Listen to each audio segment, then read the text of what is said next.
Mais c'est ça le problème de fond. C'est-à-dire, on veut se faire accepter par l'autre. C'est-à-dire, il y a une espèce de syndrome où on cherche dans l'autre la valeur de ce que nous sommes. Et c'est ça, parce que l'autre, il est dans un jeu de dupe. Il sait qu'on est bon. Il sait même qu'on est très bon. Il sait même qu'on est très très bon. Mais il ne va pas te le dire. Mais c'est ça, c'est un jeu de dupe.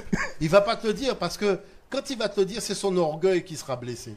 Mais la chose, c'est qu'à partir du moment où on a décidé qu'il ne nous intéresse pas, c'est-à-dire, ce n'est pas dans le sens où on vit avec l'autre et on n'a pas de relation avec lui.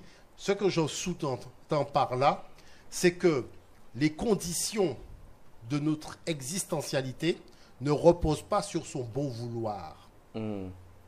Est-ce que vous voyez? Parce que trop de Noirs ont fondé les conditions de leur existentialité sur le bon vouloir de l'autre. Ça, c'est pas acceptable. L'autre, qu'il ait dit oui ou non, c'est pas mon problème, je fais. Nous faisons, vous faisiez, il fait. Est-ce que tu vois? C'est ça qu'il y a.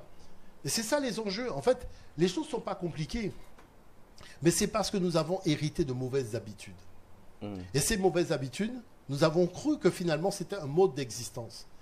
Mais c'est faux, mes chers amis. Vous savez, les Noirs n'ont aucun problème. Si ce n'est qu'un problème de poulailler. On aurait été jaune, on n'affirme pas notre volonté de puissance, on aurait eu les mêmes problèmes. On aurait été violet, on n'affirme pas notre volonté de puissance, on aurait eu les mêmes problèmes.